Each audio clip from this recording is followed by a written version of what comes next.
ஆடி பெயர் வந்த காரணம். ஆடி என்பது தேவமகின் பெயர் என்கிறது புராணம். ஒரு சமயம் பார்வதி தேவி ஈசனை பிரிந்து தவம் செய்யும் நிலை ஏற்பட்டது. சிவபெருமான் தனிமையில் இருப்பதை அறிந்த ஆடி என்னும் தேவகுல மங்கை பாம்பு உருவம் எடுத்து கையிலின் உள்ளே யாரும் அறியாவண்ணம் நுழைந்தாள். பிறகு பார்வதி தேவியாக ஒரு மாதிரி சிவபெருமான் அருகில் சென்றாள். அப்போது ஒரு கசப்பான சுவையை சிவபெருமான் உணர்ந்தார்.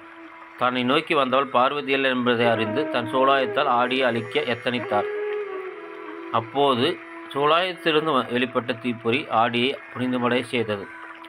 அவள் ஈசனை வணங்கி ஒரு நிமிடமாவது தங்கள் அன்பான பார்வை என் மீது பட வேண்டும் என்பதற்காகவே இவ்வாறு நடந்து கொண்டேன், என்னை மன்னித்தரல வேண்டும் என்று வேண்டினாள். ஆனால் சிவபெருமான், என் தேவி இல்லாத சமயம் நீ அவளைப் போல வடிவம் கொண்டு வந்தது தவறு.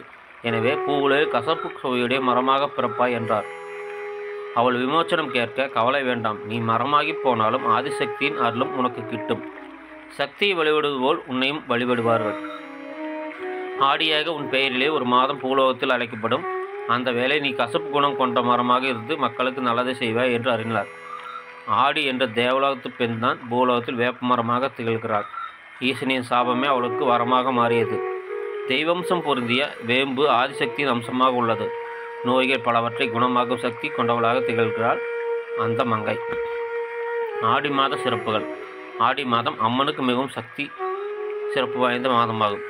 ஆடியில் செவ்வாய்க்கிழமை தோறும் சுமங்கலி பெண்கள் மஞ்சள் பூசி குளிப்பதால் மாங்கல்ய பலம் கூடும். அதே போன்று ஆடி மாத செவ்வாய்க்கிழமைகளில் பெண்கள் ஔவையார் விரதம் கடைபிடிக்கும் பழக்கமும் உண்டு.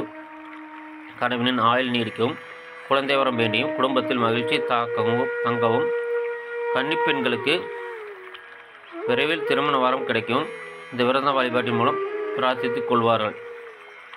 ஆடி மாதம் துளசி வழிபாடு அரிதான பல பலன்களை தரும்.